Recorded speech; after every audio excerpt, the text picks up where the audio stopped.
Baby shark, do do do do do do, baby shark. Okay. All right. So, okay, folks. Hope you're all well, staying in good spirits and being beacons of good spirits for others as much as you can.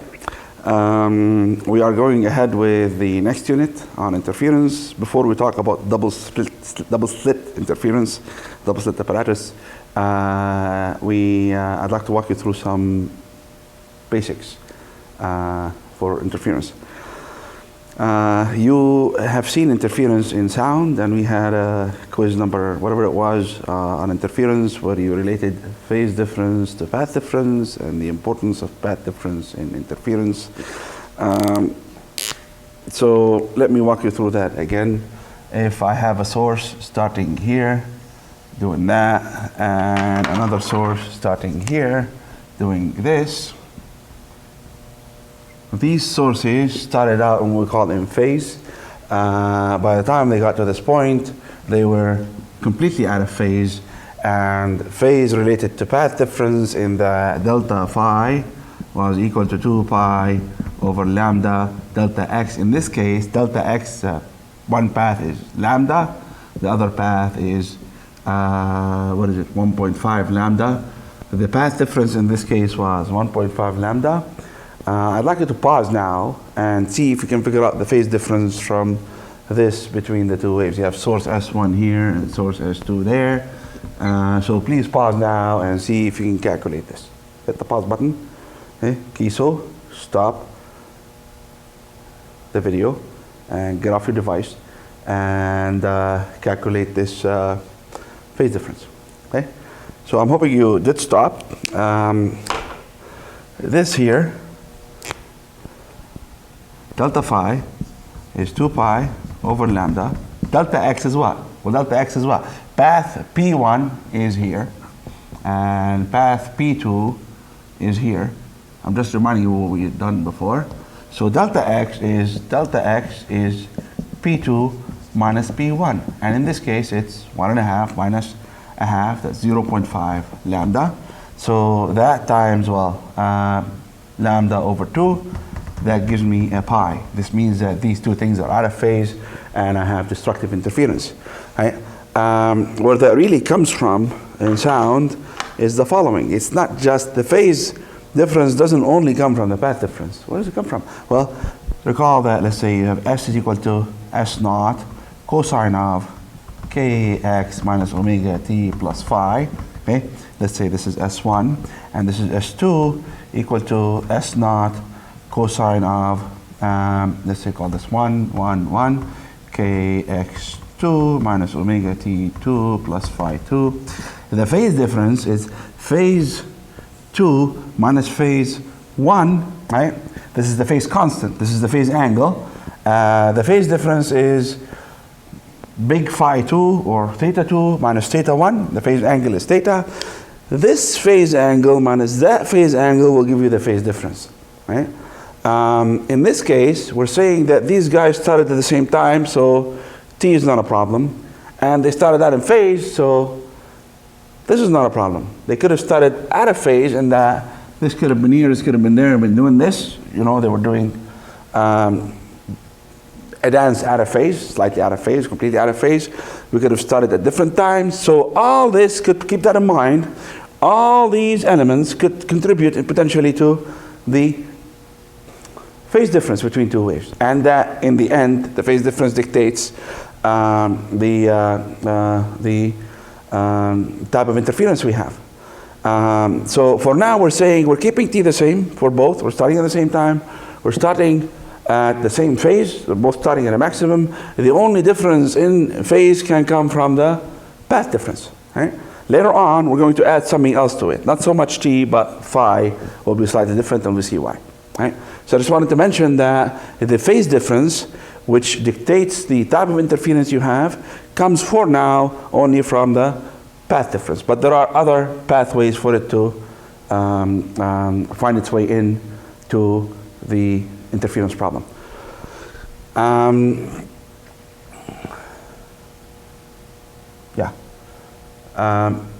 We'll talk about how this applies to light in a little bit, but for now, what dictates interference in the end is not just the path difference, it's the phase difference. When you plot things on a phasor diagram, you have one wave here, S1, and one wave here, let's say, S2, okay? This phase difference is what dictates interference. For now, it's only coming from delta X. The second basic I want to go through with you is the idea of optical path length versus geometrical path length. What do I mean by that? You have light going through vacuum here, and it covers from here to there a distance, let's say, d, right? Right? And then you have, you know, so the wavelength looks something like this here. Right?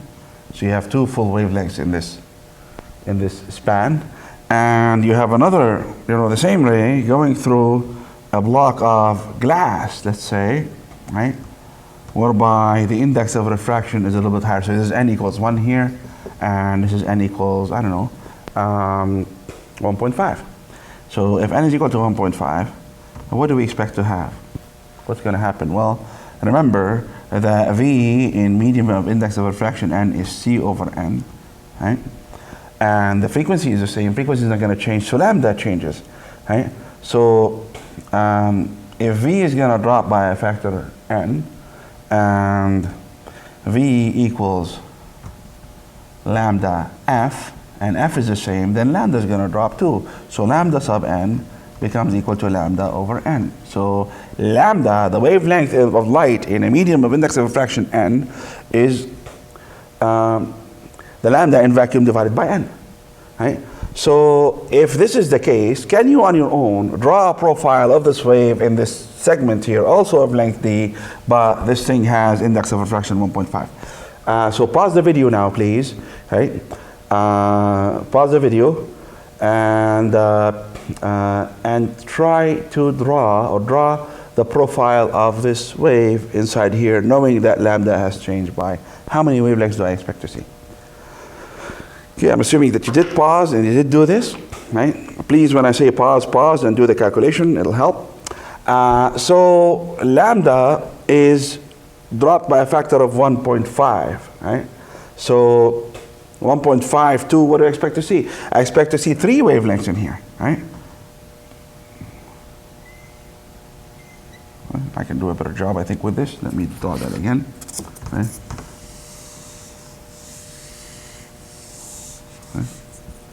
So this is going to be maybe something like this. 1, scary, 3. Okay, good. So this is lambda n is down by a factor of 1.5, which means that I have 1.5 times more lambdas in here.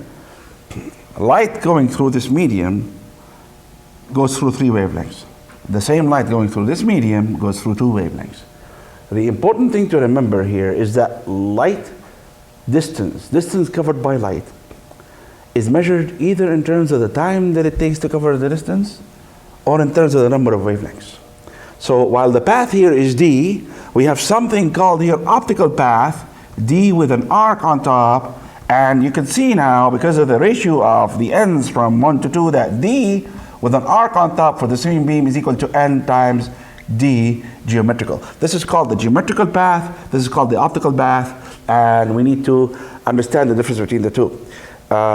We need to see how different they are and realize that light travels differently in media based upon the index of refraction in terms of the path length that it covers, in terms of the time that it spends in the medium, in terms of the number of wavelengths that it goes through.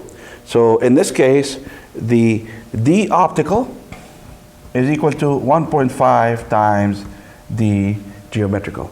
We need to get that concept through. So let's say you have 2 beams that are, emitted by the same source, and that's kind of tough because you need the beams to be coherent.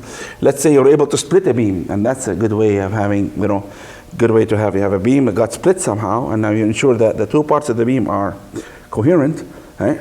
They have the same wavelengths, and they won't have it for too long. They'll have it for a short amount of time. They'll be coherent, then they'll fall out of coherence at some point. But let's say that you have managed to create 2 beams that are coherent, right? and they're going through here, and they hit, one of them goes through vacuum, and one of them goes through glass, right? By the time they exit the other end of the segment that you're looking at, the phase between them has shifted. For example, this has covered, if you want to talk about phase, this covered like, this corresponds to 2 pi, 4 pi, this has gone through 2 pi, 4 pi, 6 pi. Right? So by the time they exit here, they started out in phase here. By the time they exit here, they're off phase by, well, in this case, a full lambda, in this case, a full cycle, 2 pi. So they end up still being in phase. But now, so if you were to interfere these guys here, right, there'll be a maximum and a maximum. You have constructive interference. Somehow you have two beams, and you manage to interfere them at that, you know, at the end of the segment that they're going through. You get constructive interference. Now, if this was such that the number here, like the index of refraction was another number, so that you ended up with this being here, right, rather than that being here, then you have destructive interference. So you can see now how, with this thought experiment, you can design an apparatus whereby light goes through vacuum or another medium, or some medium, and another beam of light, same beam of light that goes through another medium. And by the time they exit the segment that you're looking at, they could be in phase, out of phase. They can have constructive interference, destructive, or somewhere in between. That could look something like that. That is all based on how you choose the index of refraction of this material, or that material, or both. Okay, we're going to pause for basics now, and continue shortly with double slit interference.